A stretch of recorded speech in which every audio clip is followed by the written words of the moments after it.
So let's talk through which Space Marine chapter you might want to collect in Warhammer 40k with an overview of their lore, models, and power in game.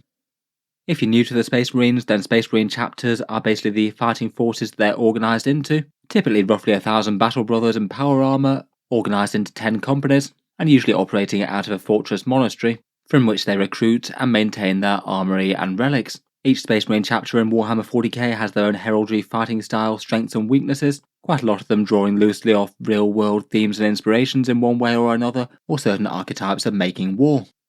If you're looking to play Warhammer 40k 10th edition on the tabletop, then game rules mostly aren't tied to chapter choice these days. In previous editions of the game, you might have had chapter tactics that meant every single model operated a little bit differently to its peers, but now that's mainly done through a system of detachments and strike forces and things, and at least all the ones in the core codex can be used by any of the chapters out there. A few of them are definitely themed to some of the more well-known codex chapters, and there are a few rules that are locked out, mainly being unique special characters that are specific to just one character, like Tigurius of the Ultramarines or Grandmaster Azrael of the Dark Angels, and the more divergent chapters do have detachments of their own as well. Say for example, you're not allowed to use Space Wolf unique models in the Sons of Sanguinius detachment of the Blood Angels, or vice versa.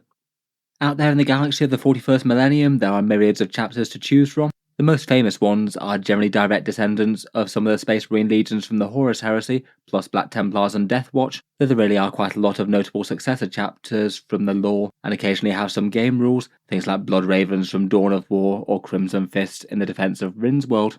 For the chapters that are generally considered a bit more codex compliant and following the teachings of Rabute Gilliman, here we have the Ultramarines, White Scars, Raven Guard, Salamanders, Iron Hands and Imperial Fists, though within those teachings they all operate very differently indeed. And then there's the more divergent chapters with the Space Wolves, Blood Angels, Deathwatch, Dark Angels and Black Templars, generally tending to have fairly different chapter organisational structure or different formations within the chapter that work quite differently, and also all have their own better supported model range from Games Workshop. You can pick one of these from lore, or you can absolutely make up your own, come up with your own heraldry, where they come from and the way that they make war, and send them out onto the battlefield.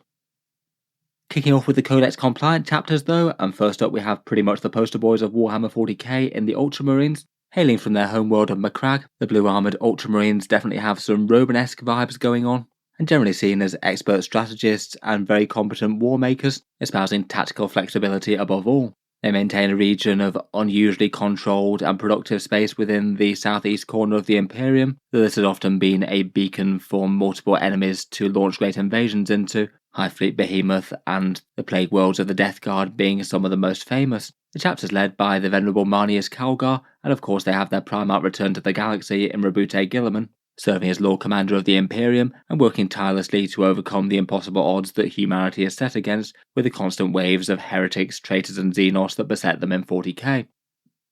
Compared with the other Codex compliant chapters, the Ultramarines have a far better roster of character miniatures than most of those. 5 different characters from Marneus Calgar, Chief Librarian Tigurius, Uriel Ventris and Cato Sicarius, and also Rabute Gilliman himself, of course. Most of these are at least fairly recent models. There's at least a chance that Cato Sicarius might get a model update at some point in the future.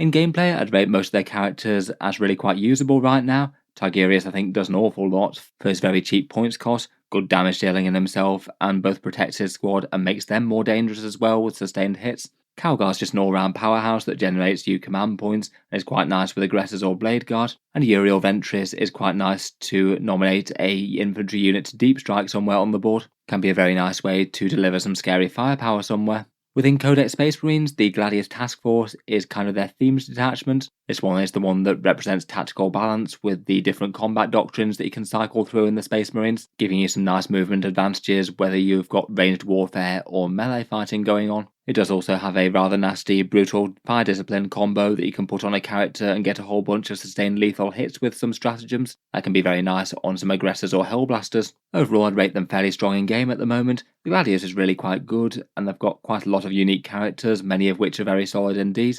Overall, I feel like there's a lot to like about the Ultramarines. If you want to represent the exemplars of the Codex on the table, then maybe they're for you.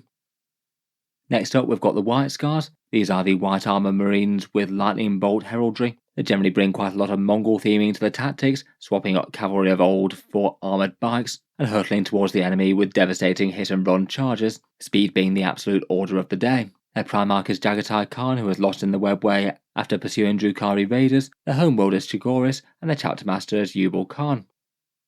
Like most of the other Codex chapters, the White Scars don't have as many models available as the Ultramarines. Their unique character miniature is Corsaro Khan, the Huntsmaster and head taker of the White Scars, though it was perhaps a bit sad for the chapter that he wasn't fielded on a bike, given that that's so key to their theming. Otherwise, like the rest of the chapters, they do have an upgrade sprue on offer, a few themed shoulder pads, and some slightly curved chainswords as well. Can be one way to add just a little bit of flavour of one sort or another to each chapter, though at a bit of a cost.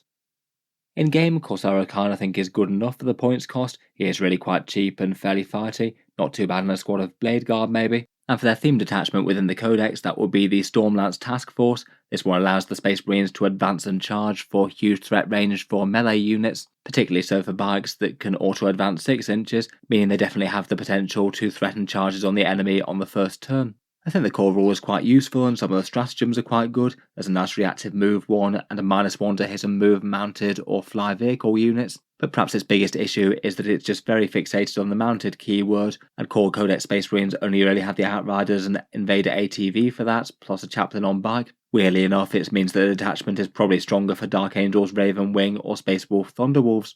With all that in mind, I'd probably rate the White Scars a bit weaker in game at the moment. The Stormlance is considered one of the weaker detachments, and Khan can only influence a game so much at just 70 points. But they're definitely really quite a cool chapter, and a bit lesser played compared with some out there. If you want a whole load of rapid assault space Mongols on bikes, then maybe the White Scars are for you. Next up, we've got the sneaky and stealthy Raven Guard, the covert stealth chapter of the Adeptus Astartes, famously striking from the shadows and using guile and sneaky tricks to overcome the enemy at every turn. Ambushes and assassinations of enemy leaders and sabotaging supply lines are the order of the day. They generally tend to be rather dour and brooding in character, and when they make war they tend to use really quite a lot of scouting Phobos type marines. That fits well with their guerrilla warfare type tactics, and also they're famed for their jump pack assault units, often employing Vanguard veterans with paired lightning claws striking from the shadows. Their Primarch is Corvus Corax, who was lost in the Eye of Terror while battling Lorgar. Their homeworld is Deliverance, and their chapter master is Kayvar Shrike, who's also their one unique miniature. I think Shrike's generally quite a cool model, a jump pack space marine with the Phobos keyword, fighting with twin lightning claws and a sniper pistol. He might struggle to see the enemy a little bit though, with all that hair hanging down in front of his eyes. In-game Shrike really is quite powerful though. He gives the squad that he's leading the lone operative ability pretty much, meaning that they can't be shot outside of 12 inches, which is really quite a big deal when you're applying it to a big squad of jump pack marines or Vanguard veterans. Their themed attachment within the Codex is the Vanguard Spearhead. This one is unsurprisingly the covert stealth and spec ops type one with a slight Phobos tilt. The core rule means that you both get the benefit of cover and stealth outside of 12 inches, so it's quite a nice counter to long-range gun lines, as they'll be far more resilient against that kind of thing, but it doesn't really do too much to stop enemy melee. Otherwise, perhaps the most notable thing about the detachment is that you can have a big infiltrated block of scary Terminators or Blade Guard or something, set them up somewhere in the midfield to jump on the enemy nice and early. And most of the stratagems are pretty helpful for sneakier infantry on foot, things like jumping on and off the board, reactive movement, and better damage at range. Overall, strength-wise, I'd say they're kind of medium. The Vanguard Spearhead I think is okay and has some interesting stuff, particularly the big infiltrated unit. And Shrike I think is pretty good as well for just 100 points. Definitely gives you one very interesting and hard to deal with threat, though again compared with chapters with a bunch more units in support, he can only be in one place at once. In any case, if you want some dour and brooding shadowy space marines jumping from cover to assassinate the enemy's leaders, then the Raven Guard might be for you. Next up, we've got the Iron Logic and Mechanical Might of the Iron Hands. The chapter that believes that the flesh is weak often makes war with devastating armoured warfare and with a vast amount of dreadnoughts in the army, and also aren't afraid to replace the Space Marine's flesh with masterful bionics as well, many of their warriors featuring new and improved mechanical arms and legs. Their Primarch was perhaps the fairly simplistically named Ferrus Manus, who rather unfortunately came out of a duel with Fulgrim in the Horus Heresy one head shorter, and they hail from their homeworld of Deliverance, commanded by the Iron Council, headed by Cardan Stronos. Compared with most of the chapters, they tend to be a bit more ranged warfare in focus compared with close combat. For their unique miniature, we have Iron Father Phyros here, basically a Primaris Gravis tech marine with a servo arm that looks a bit like a crane. And I think it's generally at least a fairly solid character. He gives his squad a feel no pain type save, and heals vehicles in really quite a big way with 3 wounds regenerated per turn. Perhaps the challenge is to be able to get the good value out of both of those buffs, plus perhaps his melee combat, as that might make him want to go in different directions. I think that the Iron Hands upgrade sprue is perhaps one of the better ones as well. It gets you some nice bionic arms, heads with bionic eyes, and I quite like the cog design on the side of some of the shoulder pads. Otherwise in game, the Ironstorm Spearhead is their lore-appropriate detachment within Codex Space Marines. The efficiency of the Iron Hands here is just manifesting in a bit of extra damage, getting to reroll one hit, wound or damage roll each time you attack. Really quite nice on big powerful anti-tank weapons like las cannons or multi-melters. Otherwise beyond that it's a fairly powerful cluster of stratagems to support vehicles and walkers. There's options like making them auto-explode or dealing excessive damage to units that were already injured. Plus the enhancements for that one I think are standout good. Lots of Tech Marine aura type enhancements that help all the vehicles nearby them, things like getting lethal hits for them and cancelling saves for damage that they take. Overall for the Iron Hands I'd say that the Ironstorm Spearhead is standout very strong, though Phyros is probably towards the other end of the spectrum. He's considered a little bit more niche just due to wanting to do a few more things and just how good the Tech Marines are. If you want to collect some of the coldest and most merciless Space Marines around though, and field phalanxes of efficient dreadnoughts and heavy firepower, then perhaps the Iron Hands are for you. Moving on, we've got the green armoured and melter and flamer wielding Salamanders, famed for their raw strength after their Primarch Vulcan the Perpetual, and often making war with artisan weapons, particularly things like thunderhammers and artisan flamers and melter weapons. Hailing from their planet of Nocturne, they have jet black skin, and are known to be perhaps some of the more genuinely good guys out of Warhammer 40k, balancing the elimination of the enemy and their quest to defend humanity with actually looking after the civilians on the ground where they're fighting, perhaps more so than most other chapters who'd sometimes consider such things beneath them. For their unique miniatures, they have Vulcan Hestan on the top right here and Adrax Agatone, both pretty fun characters. I do quite like Vulcan Hestan and his quest to reunite the Salamander's relics, which will apparently culminate in Vulcan returning to them. In game at the moment I'd say that they're both fairly standout good characters. Hestan gets to nominate one target on the board and all the other units gets to re-roll Melter and Flamer type attacks against them, a massively powerful damage boost there. And Adrax is just all around mighty with that massive damage 3 Thunderhammer and re-rolling all wound rolls. He works very nicely with Blade Guard. Otherwise, for their in-game rules, the Firestorm Assault Force is their themed one within the Space Marine Codex. This one's great for close range shooting with a +1 strength within 12-inch range, and all guns get assault, so they're a bit more likely to be able to get close. Both of those do work out very nicely with the short range Melter and Flamer weapons that they like. Besides that, they can channel some raw might with +1 to wound for Crucible of Battle. Devastating wounds for Flamers is very vicious, and kind of curiously the detachment has a whole bunch of transport tricks as well, jumping in and out of transports and dealing damage. For overall gameplay strength, I'd say that both their characters are really quite nice. The Firestorm Assault Force I think is also one of the better ones as well. Extra mobility and heavier hitting firepower is generally hard to go too far wrong with. And overall, if you want to play with the Mitra Dragon in a Space Marine army, immolating their foes with artificer crafted flame weapons, then the Salamanders might well be for you. Next up, we've got the staunch defenders of terror that are the Imperial Fists, disciplined siege experts with unrivaled bolter fire, ceaselessly defending the throne world against threats great and small, and casting down enemy bastions with tank-busting las cannon fire. Imperial Fist Primarch is Rogol Dawn, and they make war from the Phalanx, a fleet-based chapter with an enormous battle barge. For their unique miniatures, their upgrade sprue gets them some very appropriate power fists, and they've got 2 heavily armoured commanders to lead them into battle, Darnath Lysander in his Terminator plate on the top right, and Tor Garadon with his grav gun and targeting array, and enormous power fist that can do some excessive damage to vehicles and monsters. In game I'd say that both of them are kind of fine for their points cost, though maybe not enormously outstanding. Lysander's definitely a massive threat in melee with the Thunderhammer, and he makes Terminators -1 to wounds. Tor Garadon gives his squad ignore cover plus his anti-vehicle melee. Though I feel like he went from being absolutely great to just merely kind of usable when he had his lethal hits buff taken away in the Codex update. For their themed detachment in the Codex, they get the Anvil Siege Force. This one kind of feels like a Space Marine defensive formation if anything, as it kind of encourages a fairly static gun line that's utterly unyielding, getting heavy on all the guns so you get +1 to hit if you're stationary, and if any weapons already had the heavy keyword, you get a +1 to wound as well. Besides that, there's a fair few useful stratagems for some solid gun line support, and enhancements for Feel No Pain and Ignores Cover, kind of nice buffs for the units that they're in. Overall, I probably would rate the Imperial Fists as being slightly weaker at the moment. The characters are okay, and in general I feel like the Siege Force is going to be one of those ones that's just better in a lot more casual games compared with very competitive ones. The main issue is that it gives up too much movement, which means that you're often not just going to be able to get line of sight on the things that you most need to, and you're kind of reliant on your opponent exposing it appropriate targets for your heavy guns to shoot. I still say it's at least a fairly interesting formation though, They're definitely a chapter with their own fairly cool aesthetic. If you want to command a bolter gun line, laying down unerringly accurate and hard-hitting waves of fire, the Imperial Fists might just be the Sentinels of Terror for you.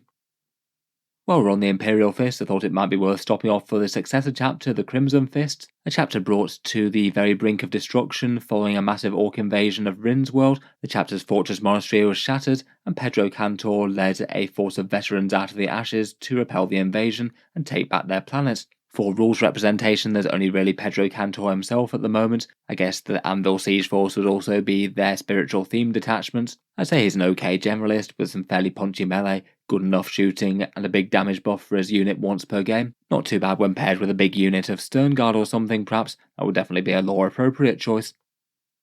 Moving on to the slightly more divergent chapters, and starting out we've got the Dark Angels. These guys are a very shadowy and secretive knightly order of Space Marines, long harbouring the terrible secrets from the Horus Heresy.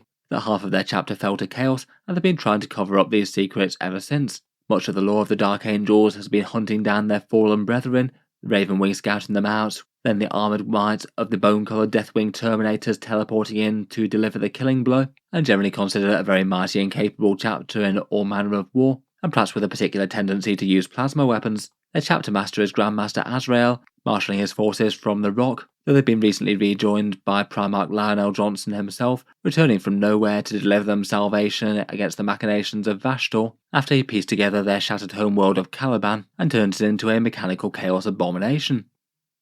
Miniatures-wise, the Dark Angels really have quite an extensive range. Their most recent miniatures are these three: Lionel Johnson on the top left, accompanied by the sinister little Watchers in the Dark. His miniature generally went down really quite well. The new sculpt of Grandmaster Azrael and Master Lazarus on the top right here.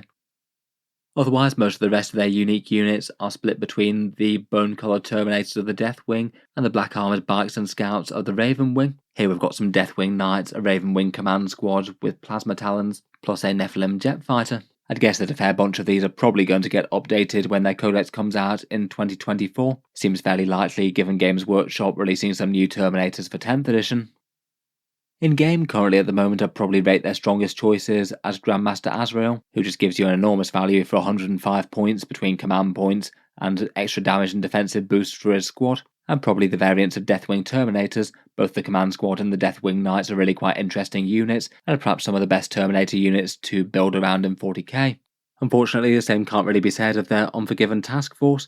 Their chapter locks detachment from their index is just very underwhelming really. The core buff might help out once in a while when you fail Battle Shock and it still allows you to claim an objective, but it is kind of situational and doesn't really add any combat strength. The Pennant of Remembrance is quite nice for Terminators, giving them a feel no pain type save, and there are a few nice stratagems like returning fire and extra defense when the enemy charges you, though perhaps an annoying amount of things are only quite efficient when your unit gets battle shocked, which often in the game just doesn't really tend to happen that much.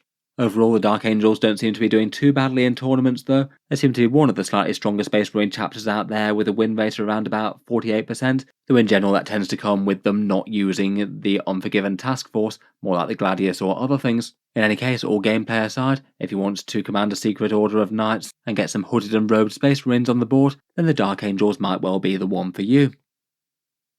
Moving on to knightly Space Marines of a different flavour, the Black Templars epitomise the image of Space Marines as crusading knights, generally operating as a vast splintered chapter of pretty much independent crusade fleets on constant campaign to purge the galaxy of Xenos and Chaos, recruiting and resupplying from worlds as they go along, and perhaps generally preferring zealous close combats to ranged fire.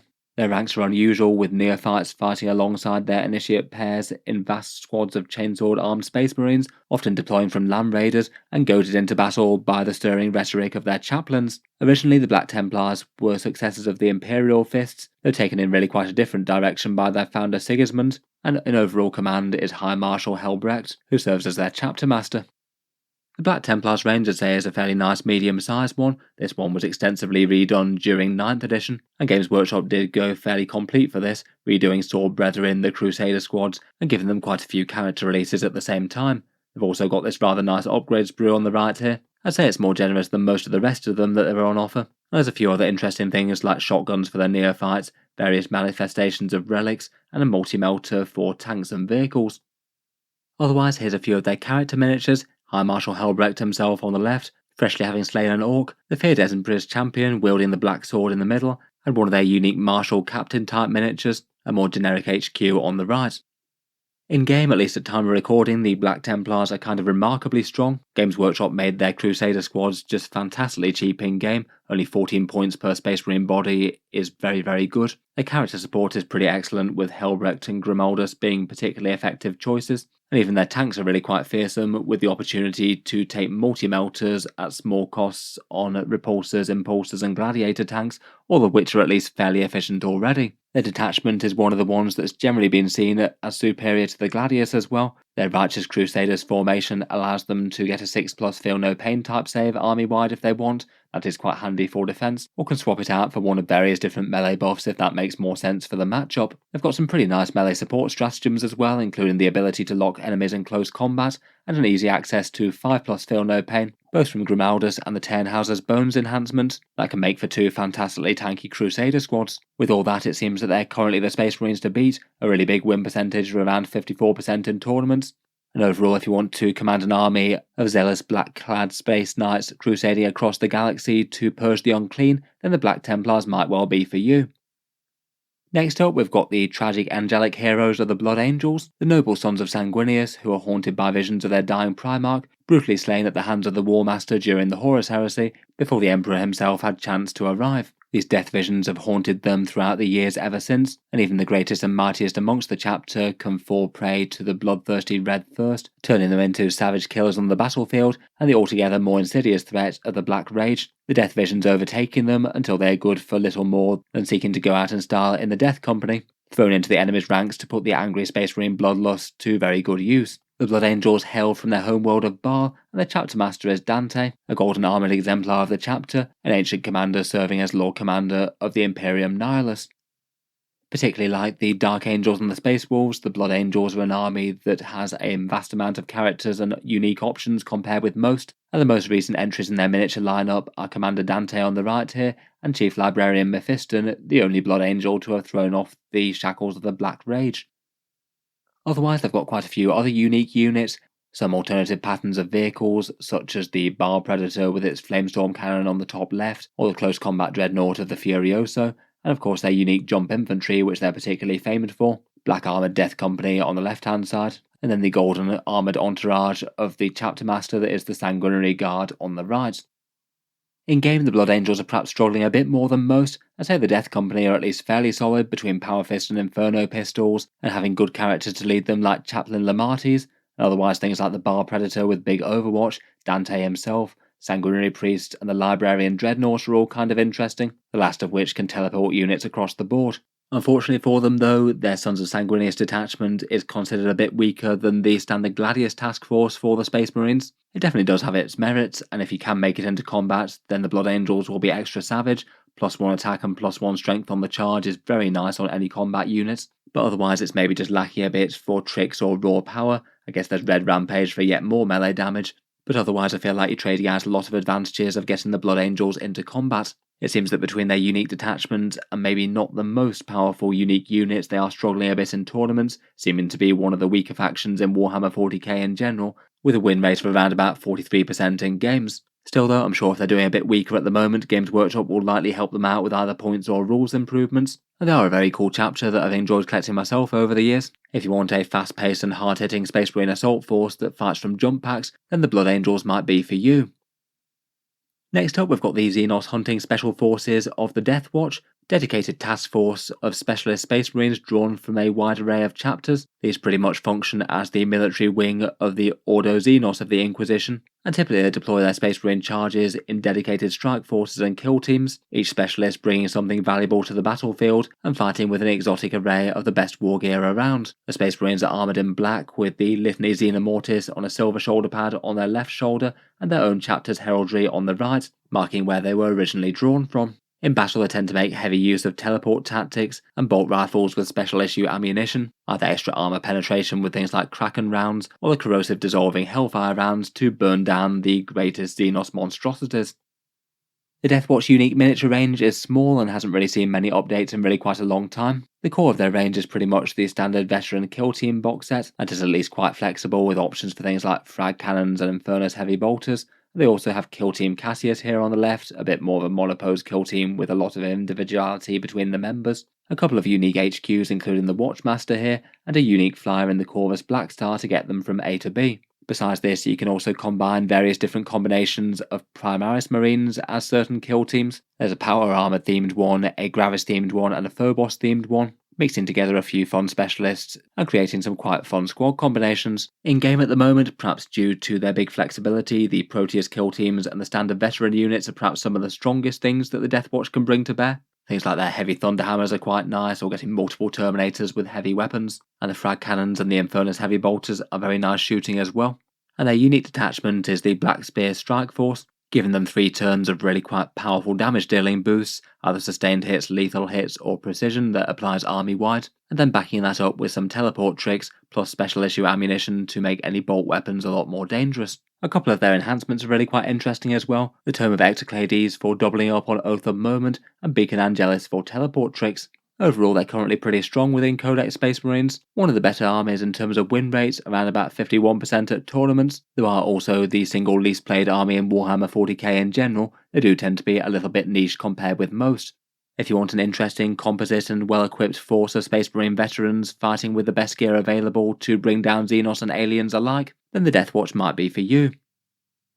Next up, we've got the Savage Fury of the Space Wolves, a chapter with some Nordic and Viking themed roots, hailing from the legendary world of Fenris, known for its mighty fauna including the enormous Thunder Wolves. The Space Wolves are the sons of Primarch Lehman Ross, and the Canis helix that they get implanted with makes them unusually savage in melee combat. That also predisposes them to other unusual traits, elongated canines, that speak of a more bestial nature. They have a long and storied rivalry with the Thousand Sons after they burnt down their homeworld of Prospero during the Horus Heresy, and in more recent times the Thousand Sons attempted to curse the chapter by awakening the curse of the wolf and fully devolving many of the Space Wolves into more savage werewolf brutes.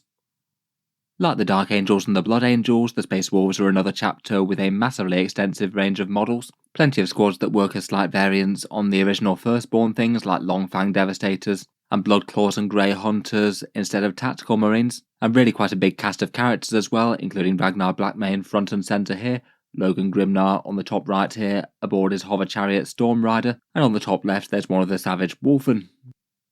They've got plenty more besides that though, including unique flyers and dreadnought variants like Bjorn the Fell-Handed and the Murderfang, Wolfguard Terminators that you can see in the right here, draped in furs, and the much feared Thunderwolf Cavalry, a rare and semi-legendary formation where the Space Wolves pretty much jump the shark and just ride giant wolves into battle. In game at the moment, the Thunderwolf Cavalry are often the mainstay of the army, really quite efficient for what they do with good damage and defense, and have some quite nice characters to back them up with battle leaders and wolf lords. Bjorn and Murderfang are quite nice out of the dreadnoughts, and Logan Grimnar either on Storm Rider or on foot is quite nice, giving you some big rerolls for one important turn. Some smaller Fenrisian wolves are also quite handy to have around for a bit of support with secondary objectives and things. Their Champions of Rust detachment is their Chapter Locks one. This one's the one that has a bunch of sagas that your characters need to try and do, little missions they can try and achieve in game, and if they can achieve them then you unlock some army-wide buffs, but I feel like they're a little bit on the unreliable side, and even if you take a massive amount of characters, a few of them are at least a bit opponent dependent. Besides that though, they do have a few nice enough support melee stratagems with things like Lance. Overall in current 40k I'd rate them as slightly weaker than most, winning around about 46% of tournament games and kind of similar to the core codex. Again, I'd certainly rate the codex detachments as higher than the Champions of Rust for the most part. The sagas are really quite fun and fluffy, but are just very unreliable if you actually want to guarantee that you're getting some good value out of them. If you want to collect a brutal and practical force of power-armoured space Vikings making their way in the galaxy though, then the Space Wolves might well be for you. Finally, for the main chapters of Space Marines, we come to the single most divergent ones, which are the Grey Knights. As the Deathwatch are the alien hunting forces of the Ordo Xenos, these guys specialise in casting demons back into the warp. The Grey Knights are guided by their visions of the Prognosticars to demon incursions, their fleets often turning up to arrive exactly when they're most needed, and each Grey Knight is generally a force above and beyond any normal Space Marine, or the Mitre and Adeptus Astartes, but also a powerful battle psyker as well, wielding force weapons and psychically active ammunition, far more effective against the forces of the demons than any conventional arms. In battle they tend to fight as a very elite small task force as there's never enough of them. Clad in true silver armour and making daring use of teleport assaults to take the fight to the heart of the demon incursion, cast down greater demons, and enact any rituals that they need to do to cast the demons back into the warp. The chapter is based on the moon of Jupiter Titan and is under the command of Supreme Grandmaster Caldor Drago, though he has long been lost in the warp. The Grey Knights have a fairly small but reasonably effective range, mainly built around the Strike Marine kits that builds 4 different variants of power armoured Grey Knights, the Terminators that can be fielded as the Paladins in the centre here, and the Dread Knight kit effectively dodged the Terminator Baby Carrier, a machine designed to skirmish with the greatest demons around. They also have a fair few special characters as well. There's Grandmaster Voldus here on the top left. In game, the Grey Knights maybe operate the most differently to the other Space Marines. They tend to have an entirely separate index and codex, though a few choices do overlap, like some of the Space Marine flyers and transports. Though the core of their gameplay is generally in their elite infantry, as you'd expect. Really hyper-elite forces with good melee force weapons in combat and close-range shooting with psychic augmentation. In 10th edition 40k, they seem to be very focused on teleport tactics, in particular a couple of units being able to teleport at the end of each enemy turn. They've got plenty of other tricks to double down on that, including things like repositioning units via the Mists of Deimos, or when they're shot with the Sigil of Exigent enhancement. It generally means that the units can pick their fights when they need to, but perhaps have issues with just having enough raw strength to be able to overcome tough enemies and vehicles, and it seems at the moment they're still one of the weaker factions in Warhammer 40k, with a win rate of around about 45% at tournaments. Again, like the Blood Angels though, a pretty reasonable chance they get some sort of boost when the next balance pass comes around as a result. In any case, if you want a specialist force of silver armoured demon hunters, teleporting in to fight with force weapons and psychic might, then the Grey Knights might be for you. Those chapters are perhaps the ones that I'd consider the most primary ones in Warhammer 40k, but as mentioned there really are quite a lot of successor chapters out there as well, and here are just a few examples. The Flesh Tearers are a Blood Angels successor, hailing from the homeworld of Cretaceous and led by Chapter Master Gabriel Seth. He does get his own rules, though he doesn't have any current miniature on sale unfortunately. Otherwise, the Red Scorpions are made fairly popular by Forge World. They're an unknown lineage chapter of the Badab War, fighting to overcome the renegade Huron Blackhearts, and they did used to have a bunch of unique Forge World special characters. The Blood Ravens were well known out of the Dawn of War franchise of computer games. They've got some very mysterious origin rumours, including the possibility that Thousand Sons gene seed might have been used in creation of the chapter, and they do have a bit of a reputation for being magpies, being a bit light-fingered and borrowing other chapters' relics or weapons if chance should allow them to do so.